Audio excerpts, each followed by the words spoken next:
235 বছরের ঐতিহ্য বহনকারী এনায়েতপুরের কেন্দ্রীয় বড় জামে মসজিদ এখন শীতাতপ নিয়ন্ত্রিত। সিরাজগঞ্জ জেলার চৌহালি উপজেলার এনায়েতপুর গ্রামে অবস্থিত ঐতিহ্যবাহী এনায়েতপুর কেন্দ্রীয় বড় জামে মসজিদ প্রায় 235 বছর ধরে ইসলামী ঐতিহ্য ও ধর্মীয় চেতনার এক উজ্জ্বল নিদর্শন হিসেবে টিকে রয়েছে। এলাকার ধর্মপ্রাণ মানুষের উদ্যোগে প্রায় 2 বিঘা জমির উপর নির্মিত এই মসজিদ আজও হাজার হাজার মুসল্লির নামাজ আদায়ের অন্যতম কেন্দ্রস্থল। দ্বিতল বিশিষ্ট এই মসজিদে একসঙ্গে প্রায় 3000 মুসল্লি নামাজ আদায় করতে পারেন।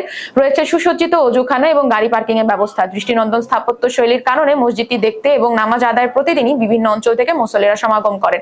বিশেষ করে পাশেই অবস্থিত খাজা ইউনুস আলী মেডিকেল কলেজ ও হাসপাতাল ও ক্যান্সার সেন্টারে চিকিৎসার জন্য আসা দেশ বিদেশের রোগী ও স্বজনরা এই মসজিদে জুমা সহ নিয়মিত নামাজ পড়েন।